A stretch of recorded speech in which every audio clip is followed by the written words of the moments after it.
আরেকটা সহজ অঙ্ক, এ আর বি দুইটা স্ফিয়ার, তাদের মধ্যে পজিটিভ চার্জ 6.5 10⁻⁷ কুলম্ব, আর এখানেও তাই। তো আরও একটা গোলক, সেটা হচ্ছে নিউট্রাল একটা গোলক, ওর মধ্যে এখনো কোনো চার্জ নাই। ওকে, তো আমরা করব কি, এই সি গোলককে প্রথমে এ এর সঙ্গে টাচ করাবো। আশা করি বুঝে গেছো কি হবে, একটু আগে আমরা এরকম একটা অঙ্ক করছি। গোলকে টাচ করলে, যেহেতু সাইজ সব সমান বলে দিছি, তাহলে টাচ করলে এই চার্জ কিন্তু শেয়ারড হয়ে যাবে দুজনের মধ্যে সমানভাবে। এরপর করবো কি, এই সি কে আবার বি এর সঙ্গে টাচ করাবো। এই সিচুয়েশন কাজ করানোর পরে এ আর বি এর মধ্যে ফোর্সটা আবার ক্যালকুলেট করতে বলবো। তাহলে একদম ইনিশিয়ালি ফোর্সটা কত, এফ এ বি, এ আর বি এর মধ্যে দূরত্ব দেওয়া আছে, চার্জ দেওয়া আছে। তাহলে আমরা জানি 1/4πε0 যদি শূন্যস্থান হয়, চার্জ Q1, আমরা Q1 নিয়ে নাম লিখলাম, QB Q2 ডিভাইডেড বাই মধ্যবর্তী দূরত্বের স্কোয়ার। এটা হচ্ছে ইনিশিয়ালি। এবার একটু খেয়াল করো, সি কে যদি এ এর সঙ্গে টাচ করাই, তাহলে Q1 যেটা ছিল সেটা কিন্তু আর আগের মতো থাকবে না, প্রাইম দিলাম নাম, সেটা কত হবে গেস করতে পারতেছি, 6.5 10⁻⁷, এটাকে কি অর্ধেক করে দুইজনের মধ্যে শেয়ার হবে। তাহলে এটাই হবে QC, দ্যাট ইজ সি তে আগে চার্জ ছিল না, এখন চার্জ হচ্ছে এত। এবার QC তে যে চার্জ আছে সেটাকে আবার টাচ করানো এটার সঙ্গে, তাহলে বুঝতেই পারতেছো QC তে কিছু চার্জ আছে, ওইটার কিছু চার্জ আছে। টোটাল চার্জ কত আছে, 6.5 10⁻⁷, এটা হচ্ছে বি এর, আর সি এর একটু আগে দেখলাম এই যে 6.5 10⁻⁷ ডিভাইডেড বাই 2, এই হচ্ছে টোটাল চার্জ দুইজন মিলে। এটা শেয়ারড হয়ে যাবে, অর্ধেক হয়ে গেল। তাহলে এটা হচ্ছে QC এর নতুন চার্জটা, আর সেটাই হবে QB এর লাস্ট চার্জ, শুরুটা থাকবে না। তাহলে আমরা QB এর নতুন চার্জও জানি, Q1 এর যেটা সেটাও নতুন চার্জ জানি, ওই যে এ এর। তাহলে নতুন বলটা আমরা বের করতে পারবো ইজিলি। সিম্পলি কি হবে, 1/4πε0, Q1 এর বদলে আসবে Q1 প্রাইম, আর Q2 এর বদলে QB প্রাইম, বি এর নতুন চার্জ ডিভাইডেড বাই মধ্যবর্তী দূরত্ব যেটা আগের মতোই আছে। আচ্ছা, দুইটা পজিটিভ চার্জ আছে, একটা 9 মাইক্রোকুলম্ব আর একটা হচ্ছে 6 মাইক্রোকুলম্ব। এরা পরস্পর থেকে 0.2 মিটার দূরত্বে অবস্থিত। কোয়েশ্চেন করা হয়েছে, সাপোজ এই যে 9 কুলম্ব যে চার্জটা আছে, সেই 9 কুলম্ব চার্জটাকে আমি ঠেলে ঠেলে এ বিন্দুতে নিয়ে আসবো। তার অর্থ কি, কতখানি রিডিউস করছি, 0.1 মিটার তাদের দূরত্ব কমাই দিছি। কোয়েশ্চেন হচ্ছে এই 0.1 মিটার দূরত্ব কমাতে কি পরিমাণ কাজ আমাকে করতে হবে। এই কোয়েশ্চেনটা কেমন, আসলে কাজ করতে হবে কেন? কারণ দেখো, এরা কিন্তু এখানে সুস্থভাবে নাই, তারা পরস্পরকে বিকর্ষণ করতেছে। আমরা জানি প্লাস প্লাস পরস্পরকে বিকর্ষণ করে, তাহলে সেই বিকর্ষণের বিপরীতে ঠেলে ঠেলে তোমাকে নিয়ে আসতে হবে। সো অবশ্যই কাজ করতে হবে। সেই কাজটার পরিমাণ আমরা সেই ছোট থেকে জানি, W = VQ, del VQ। Del V হচ্ছে এই দুইটা পয়েন্টের বিভবের পার্থক্য, আর কিউ হচ্ছে, সবসময় মনে রাখবো যখন আমি ছোট হাতের কিউ লিখবো, যাকে সরানো হয় বা যাকে মুভ করানো হয়। আর ডেল ভি কি, পরের পয়েন্ট, সাপোজ এটার নাম দিলাম V2 আর আগের পয়েন্ট নাম দিলাম V1, তাহলে V2 - V1 into del Q, মানে যেটাকে সরানো হইলো। কাকে সরাইছি আমরা, সাপোজ 9 মাইক্রোকুলম্বকে। ওকে, 9 10⁻⁶। এখন কোয়েশ্চন হচ্ছে V2 V1 এগুলোর পরিচয় কি। V2 V1 হচ্ছে এই যে V1 যখন এই পয়েন্টের বিভব, নট বিভব পার্থক্য, বিভব কার জন্য, স্থির চার্জটার জন্য, মানে যার তড়িৎ ক্ষেত্রে অন্যরা বাসা বেঁধে আছে। যে এর একটা বিশাল তড়িৎ ক্ষেত্র আছে এরকম গোল, যেটা আমরা দেখাচ্ছি না। ওকে, এটাকে সেন্টার করে চারদিকে এরকম একটা তড়িৎ ক্ষেত্র, সেই ক্ষেত্রের মধ্যে এ বিন্দু, সেই ক্ষেত্রের মধ্যে এই বিন্দু, ওই পয়েন্টের বিভবগুলো কত। তাহলে V2 সমান হচ্ছে 1/4πε0, এই যে ক্যাপিটাল কিউটা সেটা হচ্ছে যার তড়িৎ ক্ষেত্র, কার তড়িৎ ক্ষেত্র, 6 মাইক্রোকুলম্বের, ডিভাইডেড বাই আর। তাহলে এটার ডিসটেন্স কত ছিল, 0.2 মিটার। ওকে, এটা হচ্ছে V1 প্রথমে কত ছিল, 0.2 মিটার দূরে। আর V2 কত দূরে একটু খেয়াল করে দেখো, 0.2 - 0.1, দ্যাট ইজ 0.1 মিটার দূরে। তাহলে আমরা লিখতে পারি V2 হবে আবার 1/4πε0, 6 × 10⁻⁶ ডিভাইডেড বাই 0.1। তাহলে এটা হচ্ছে পরের বিভব, কার কারণে, স্থিরটার কারণে। এটা হচ্ছে আগের বিভব, কার কারণে, স্থিরটার কারণে, এদের বিয়োগফল ইনটু যাকে সরানো হইলো, সরানো হয়েছে কিন্তু 9 মাইক্রোকুলম্বকে। সো এই পরিচয়টা যাতে ক্লিয়ার থাকে, যখন আমরা V সমান লিখবো 1/4πε0 Q/R, এই কিউ হচ্ছে যার তড়িৎ ক্ষেত্র, যে স্থির থাকবে, যার তড়িৎ ক্ষেত্র। আর যখন আমরা লিখবো W = VQ, এই কিউ এর পরিচয় হচ্ছে ওই যে আমরা লিখে দিলাম যাকে সরানো হয় বা মুভেবল। তো এটা সলভ করলে কিউ এর পরিমাণ পেয়ে যাবো। গোলক টাচ করার আরেকটা অঙ্ক, এটা একটা চার্জ দেওয়া আছে Q1, এটা আরেকটা Q2, বাট এবার একটু ডিফারেন্স আছে, সেটা হচ্ছে আগের সবকটা গোলকের সাইজ ছিল সেম, আমরা বলছি হুবহু সেম, বাট এবার কিন্তু তা না। এবার গোলক দুটো দেখো, একটা ব্যাসার্ধ R1 এবং R2, এবং দেখো R1 হচ্ছে 2 সেন্টিমিটার, R2 হচ্ছে 6 সেন্টিমিটার। হ্যাঁ, তো বোঝাই যাচ্ছে আসলে এইটা বড়। ঠিক আছে, তো একটু খেয়াল করো। এবার কোয়েশ্চেন হচ্ছে তারা এখন 10 সেন্টিমিটার অ্যাপার্ট, তাদেরকে যদি টাচ করে কি হবে, কমন বিভব হবে। কথাটা অবশ্যই বোঝো যে দুইটা বালতির পানি যদি ফ্লো করতে দেওয়া হয় তো কতক্ষণ পর্যন্ত ফ্লো করে, এরকম আমরা অলরেডি জানি সেই ছোটবেলা থেকে। এই তো এটার পানির লেভেলসে এই, এটার পানির লেভেলসে এখানে। তো যদি ফ্লো করতে দেওয়া হয় চার্জ বা এখানে যেমন পানি, তাহলে এটার লেভেল নামতে থাকবে, এটার লেভেল উঠতে থাকবে। কতক্ষণ পর্যন্ত?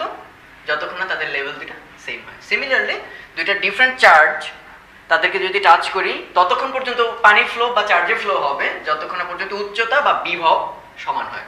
তাহলে আমরা বুঝে গেছি বিভব দুইটাই সমান থাকবে তখন টাচ করার পরে। তাহলে সেটা কিভাবে করা যায়? 1/4πε0, এবং যখন টাচ করে ফেলবা তখন কিন্তু চার্জ Q1 থাকবে না, ধরে নিলাম Q1 প্রাইম, আর Q2 এর বদলে থাকবে Q2 প্রাইম, নতুন চার্জ। বাট একটা জিনিস কিন্তু মেক শিওর, তাদের চার্জ ইন্ডিভিজুয়ালি চেঞ্জ হয়ে যাবে। Q1 হয়ে যাবে Q1 প্রাইম, Q2 হয়ে যাবে Q2 প্রাইম, বাট তাদের যোগফলটা কিন্তু কি থাকবে? সেম। এটা নিশ্চয়ই কমন সেন্স। মানে দুই বালতি টোটাল পানির পরিমাণ কিন্তু আর চেঞ্জ হবে না, কারণ লিক হয়ে তার বের হয়ে যাচ্ছে না, টোটাল পানি সেমই থাকবে। তো এবার আমরা দেখি 1/4πε0 গোলকের ক্ষেত্রে আমরা জানি বিভবের রাশিমালা হচ্ছে Q/R, নিশ্চয়ই Q1 আর হবে না নতুন অবস্থায় যেহেতু টাচ করা অবস্থায়, আর এখানে আসবে 1/4πε0 Q2 prime divided by R2। তাহলে এটা কাটলে দাঁড়াচ্ছে Q1 prime by R1 Q2 prime divided by R2। মনে পড়ে সেই অনুপাতের সূত্র, A/B সমান যদি C/D হয় তাহলে A + B সমান ডিভাইডেড বাই C + D। এবং আমরা তো দারুণ ব্যাপারটা জানলামই, প্রাইমের যোগফল যেটা সেটা ওই আগেরটারই যোগফল। সো এটার বদলে আমরা লিখে দিতে পারি Q1 + Q2 divided by R1 + R2। এবং আমরা এখানে দেখো Q1 এর ভ্যালু জানি, Q2 এর ভ্যালু জানি, R1 এর ভ্যালু জানি, R2 এর ভ্যালু জানি। সো আলটিমেটলি আমরা এই কমন বিভব V1 বলো V2 বলো সেটা আমরা বের করে ফেলতে পারি 1/4πε0 Q1 prime divided by R1। তাহলে যেহেতু এটার মান অলরেডি এখান থেকে জানি আমরা, তাহলে এখান থেকে আমরা সেই কমন বিভব নাম দিয়ে দিলাম V কমন, এটা আমরা নির্ণয় করে ফেলতে পারি। আরেকটা কোয়েশ্চেন হচ্ছে নতুন অবস্থায় কার চার্জ কত, তার মানে Q1 প্রাইমটার মান কত, Q2 প্রাইমটার মান কত, সেটা আমরা ইজিলি বের করতে পারি। এখান থেকে তাকিয়ে দেখো Q1 prime divided by R1 সমান Q2 prime divided by R2। তাহলে লেখা যায় Q1 prime by Q2 prime সমান হচ্ছে R1 by R2। R1 R R2 এর মান দেওয়া আছে। আর অন্যদিকে আমরা জানি Q1 prime plus Q2 prime সমান হচ্ছে Q1 প্লাস Q2, মানে ওই যোগফলটা হচ্ছে 3 - 12 কত, -9। তাহলে যোগফলটাও জানো, ভাগফলটাও জানো। এই দুটো সমীকরণ সলভ করে কোয়াইট ইজি সলভ করা। একবার Q1 প্রাইমের মানটা পেয়ে যাব, আরেকবার Q2 প্রাইমের মানটা পেয়ে যাব। সো আইডিয়াটা খুব সিম্পল, দুইটা ভিন্ন সাইজের গোলক হোক, সেম সাইজের গোলক হোক, ডাজন্ট ম্যাটার, টাচ করলে তাদের পটেনশিয়ালটা সেম হতে হবে। যেমন ক্ষেত্রে বালতির ক্ষেত্রে পানির উচ্চতা সেম হয়। তো এরকম একটা মজার প্রবলেম যে Q1, Q2 এবং Q3 তিনটা চার্জ, সাপোজ এরকম একটা ত্রিভুজের তিন কোণে আছে, এই যে সাপোজ তিনটেই পজিটিভ চার্জ হতে হবে এমন না, আমরা ধরে নিলাম। এই তিনটাকে রাখতে নিশ্চয়ই তোমাকে কিছু কষ্ট করা লাগবে, কারণ এই তিনটা চার্জ প্লাস পরস্পরকে বিকর্ষণ করবে, তারা তো আর ওখানে থাকতে চাবে না আসলে। তো সেই কতটুকু কাজ তোমাকে করতে হবে এই তিনটাকে যদি এখানে বসে রাখতে হয়। সো এটাই হচ্ছে কোয়েশ্চেন, এটাকে বলে একটা সিস্টেম, 3 চার্জ সিস্টেম। সেই সিস্টেমটার টোটাল বিভব শক্তি কত? তো খুব সিম্পল, বিভব শক্তি আসলে আসছে কেন, সিম্পলি W = VQ থেকে। হ্যাঁ, তুমি যেহেতু বলের বিরুদ্ধে কাজ করে পোটেনশিয়াল জমাইছো, সো এই কাজটাই হচ্ছে তার মধ্যে বিভব শক্তি আকারে জমা থাকবে। তো আমরা একটু চেক করে দেখি কাজটা কত হবে। প্রথম কথা, এটাকে এভাবে ভাবা যায়, প্রথমে অন্য কোনো চার্জ ছিল না, Q1 চার্জ, তাহলে সে কি কারো বাধা পাবে, বল পাবে? অবভিয়াসলি না। তাহলে তাকে রাখতে আমার কৃত কাজ কত? 0, কারণ তাকে কোনো বলের বিরুদ্ধে এনে মানে পোটেনশিয়াল জমাতে হয়নি। যখনই আমি Q2 কে আনলাম তখন কিন্তু একটা বাধা সে পেয়ে গেছে। ওকে, তার মানে W2 কিন্তু আর 0 না। এবার W2 হবে 1/4πε0 কার তড়িৎ ক্ষেত্র, Q1 এর তড়িৎ ক্ষেত্র। So Q1 divided by R12। তো এবার যখন Q2 আনতে যাব, Q1 কিন্তু বাধা দেবে, সেও প্লাস চার্জ। তাহলে আসলে কি হবে, W = আমরা কি জানি, V × Q। V কার, ওই স্টেশনারি চার্জ বা যার তড়িৎ ক্ষেত্র আনা হয়। তাহলে এখানে তড়িৎ ক্ষেত্র একমাত্র কার ছিল, Q1 সে একটা বিশাল রাজত্বে বসেছিল, তার মধ্যে আমি ঠেলে ঠেলে আনছি কাকে, Q2 কে। তাহলে মনে আছে এই যে স্মল কিউ এর পরিচয় ছিল যাকে আনা হয়, তাহলে এখানে আমরা কাকে আনছি, Q2 কে। আর এই ভিটা কার, স্থির চার্জটা, দ্যাট ইজ Q1 এর। সো আমরা লিখছি 1/4πε0 Q1 ডিভাইডেড বাই তাদের মধ্যবর্তী দূরত্ব। সো আলটিমেটলি আমরা লিখতে পারি 1/4πε0 Q1 Q2 divided by R12। এবার যখন থার্ডটাকে আনতে যাবো আমার কিন্তু কষ্ট আরো বাড়বে, কারণ এবার এর যেমন একটা তড়িৎ ক্ষেত্র আছে, Q2 এর একটা তড়িৎ ক্ষেত্র আছে। সো এই দুইজনের মোকাবেলা করে আমাকে আনতে হবে। সো W3 কিন্তু এবার 1/4πε0 Q1 ডিভাইডেড বাই R13 তাদের মধ্যবর্তী দূরত্ব। তাহলে এটা কার তড়িৎ ক্ষেত্রের জন্য হচ্ছে, Q1 এর জন্য। আনতেছি কাকে, Q3 কে। ওকে, আর এবার আরেকজনের তড়িৎ ক্ষেত্র আছে Q2 এর। সো তার পটেনশিয়াল হচ্ছে 1/4πε0 Q2 ডিভাইডেড বাই এই দূরত্বটাকে ধরলাম R23 আর আনতেছি কাকে, অ্যাজ ইউজুয়াল Q3 কে। এই হচ্ছে আমাদের কাজ শেষ হলো। প্রথমটাকে আনতে কোনো কাজ হয়নি, দ্বিতীয়টাকে আনতে একজনের বাধা অতিক্রম করতে হয়েছে, থার্ডটাকে আনতে দুইজনের বাধা অতিক্রম করতে হয়েছে। সো এই সব কাজ করলে পরে তিনটা একত্রে থাকবে। সো আমাদের টোটাল কাজ হবে W = 0, লেখা লাগবে না, 1/4πε0 যদি কমন নেই, W1 W2 W3 তিনটা যদি যোগ করি তাহলে 1/4πε0 কমন নিলে থাকবে Q1 Q2 divided by R12। তারপরটাকে কাজ হবে Q1 Q3 divided by R13 plus Q2 Q3 divided by R23। So একদম রিদমিক, মনে রাখতে সুবিধা হবে। এখানে চার্জ কি কি ছিল, 1 2 3, তাই কম্বিনেশনগুলো দেখো 1 2 1 3 2 3, এই কয়টাই তো পসিবল কম্বিনেশন। তো এরকম করে চারটা থাকলে কি হবে আশা করি বুঝতে পারবা। তো এই হচ্ছে তোমার একটা সিস্টেম এইভাবে রাখতে টোটাল কৃত কাজ, কিংবা ওই সিস্টেমের বিভব শক্তি। আচ্ছা, এখানে একটা কিউব দেখতে পাচ্ছ, সাপোজ সেই কিউবটার বাহুর দৈর্ঘ্য হচ্ছে a সেন্টিমিটার সবকটার, আর প্রত্যেকটা এরকম কোণায় একটা করে চার্জ আছে যার ভ্যালু হচ্ছে কিউ। তোমাকে বলছে এই যে বডির কর্ণটা, এই যে কর্ণ, এই কর্ণের একদম মিড পয়েন্টে, দ্যাট ইজ এই কিউবটার সেন্টারে বিভব কত। তাহলে অবশ্যই বুঝতে পারতেছো এর কারণে একটা বিভব হবে, এই পয়েন্টের কারণে বিভব হবে, প্রত্যেক কোণায় যে এক একটা চার্জ, প্রত্যেক চার্জের কারণে মোট বিভবটা আমাকে নির্ণয় করতে হবে। তাহলে একটা বের করলেই হলো, কারণ এখান থেকে এটার দূরত্ব যা, এখান থেকে ওই প্রত্যেকটা কোণার দূরত্ব কি সিমিলার, সেটা কত। এটা যেহেতু বস্তু, এই যে কিউবটার বডির কর্ণ, সেটা আমরা সবাই জানি √3 × a, হ্যাঁ, পুরো ঘনকের যে কর্ণের দৈর্ঘ্য। আর যেহেতু মিড পয়েন্ট, তাহলে দূরত্বটা হচ্ছে আসলে √3a ডিভাইডেড বাই 2, এই হচ্ছে আমাদের দূরত্ব r। তাহলে আমরা বলতে পারি ওই পয়েন্টে বিভব হবে 1/4πε0 ওকে q ডিভাইডেড বাই r। কিন্তু এরকম q কয়বার আছে, 1 2 3 4 5 6 7 8টা, টোটাল কোণ হচ্ছে 8টা। এই 8টার কারণে মোট বিভবটি হবে অ্যানসার। তাহলে 1/4πε0 q ডিভাইডেড বাই √3a/2 × 8। তোমরা বিভবের ফর্মুলার ইলেকট্রিক ফিল্ডের ফর্মুলার মধ্যে একটা জিনিস বোধহয় খেয়াল করছো নাকি, 1/4πε0 q/r। On the other hand electric ফিল্ডের ক্ষেত্রে আমরা লিখি 1/4πε0 q/r²। একটা সম্পর্ক আছে, মনে হয় না নিচে একটা r বাড়তি। আসলে কিভাবে আসে আমি একটু বলি। এই যে পোটেনশিয়াল বা বিভব, এটাকে যদি r এর রেসপেক্টে আমরা ডিফারেন্সিয়েট করি তাহলে কি আসে একটু খেয়াল করি। 1/4πε0 q, তারপর থাকলো কি 1/r।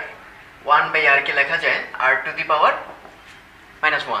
তাহলে তাকে যদি ডিফারেন্সিয়েট করি r এর রেসপেক্টে ddr, তাহলে আসবে পাওয়ার নামবে, পাওয়ার 1 কমবে, দ্যাট ইজ মাইনাস q/1 মানে 4πε0 r⁻², that is minus 1/4πε0 q/r²। By কেন লিখলাম r⁻², এই মাইনাসটা যদি ওই পাশে নিয়ে যাই তাহলে minus dvdr equal to 1/4πε0 q/r²। চেনা লাগতেছে টার্মটাকে? এই হচ্ছে ইলেকট্রিক ফিল্ড। সো এই হচ্ছে ই। তাহলে আমরা আসলে একটা ফর্মুলা কিন্তু পেয়ে গেছি, ই সমান মাইনাস ডিভি ডিআর। এটা আমাদের অনেক ক্ষেত্রে হেল্পফুল, মানে আমরা এই ফর্মুলা আকারেই মনে রাখবো কিন্তু এই কথাটাকে, যে পোটেনশিয়ালের ডিফারেন্সিয়েশনটাই হচ্ছে ইলেকট্রিক ফিল্ড।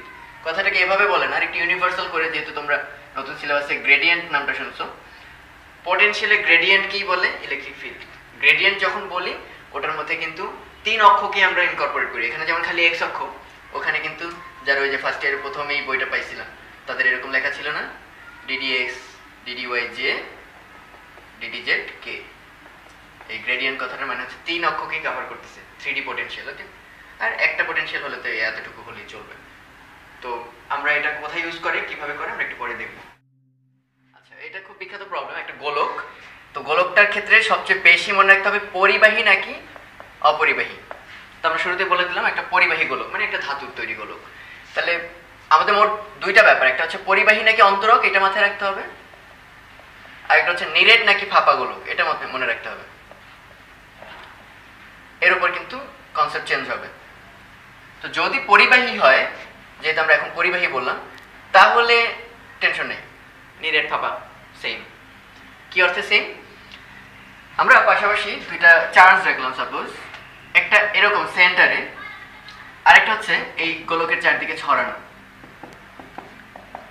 ওকে, কোন একটা পয়েন্টে এখানে যে তড়িৎ ক্ষেত্র লাভ করবে, এখানে সেই একই তড়িৎ ক্ষেত্র লাভ করবে। এখানে যে বলরেখার চেহারাগুলো, বলরেখা মানে কোন বরাবর পজিটিভ 1 কুলম্ব চার্জকে ধাক্কা দেওয়া হবে, অবিকল চেহারা এখানেও পাবো বাইরের দিকে।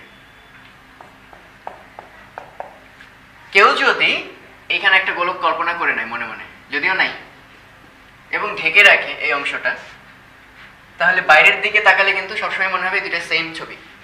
তার অর্থ যেন এই যে রাউন্ড যে অংশটা, এর বাইরের পুরা এও যা অপারেশন, এও একই রকম কাজ করে। এই কারণে আমরা বলি একটা গোলকের চারদিকে যদি চার্জ ছড়ানো থাকে, তাকে ধারণা করা যায় এটা কোথায় আছে, সেন্টারে। কারণ দুইজন অ্যাটিটিউড সেম। মাইন্ড ইট, কতক্ষণ পর্যন্ত সেম?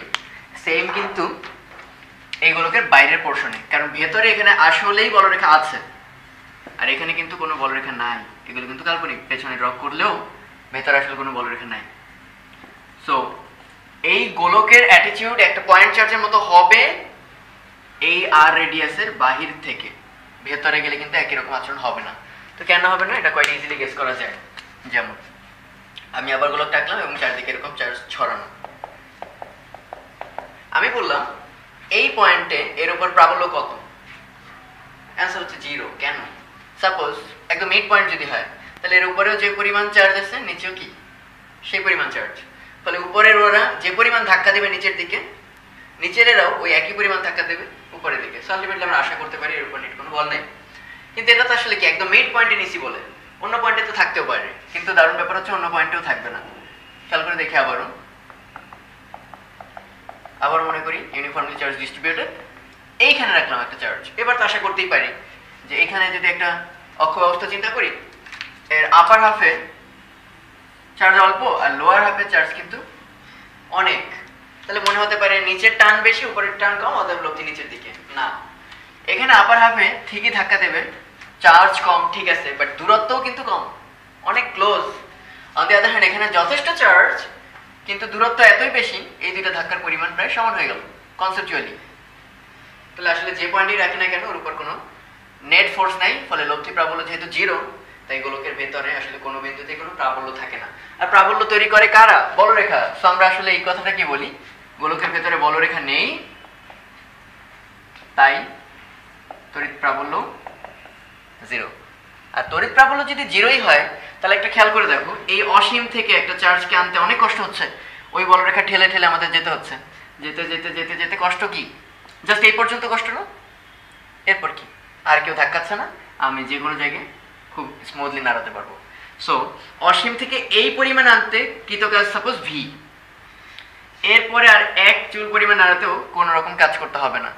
এই জন্য আমরা বলি একটা গোলকের পৃষ্ঠের বিভব ভি সমান 1/4πε Q/r, ক্যাপিটাল আর পৃষ্ঠের বিভব।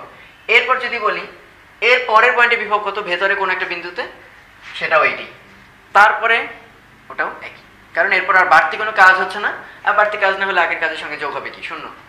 তো আমরা জানতে পারলাম যে একটা চার্জিত পরিবাহী গোলক যদি থাকে, তাহলে সেক্ষেত্রে চার্জগুলো বাইরের সারফেসে ছড়িয়ে থাকে। ওকে, এর ভেতরে কোনো রকম তড়িৎ ক্ষেত্র থাকতে পারে না, আমরা সেটা ব্যাখ্যা করলাম কেন বলরেখার অস্তিত্ব থাকা সম্ভব না। তো যেহেতু ভেতরে কোনো রকম বলরেখা নেই, তাহলে তড়িৎ বলের বিরুদ্ধে আসলে কোনো কাজ আমাদের করতে হচ্ছে না। ওকে, তাই আমরা যখন অসীম থেকে 1 কুলম্ব ধনাত্মক চার্জকে নিয়ে আসতে থাকবো, অসীম থেকে 1 কুলম্ব আনতে যে পরিমাণ কাজ করতে হয় তাই কিন্তু বিভব। তাহলে এই পয়েন্টে বিভব আছে, এই পয়েন্টেও আছে।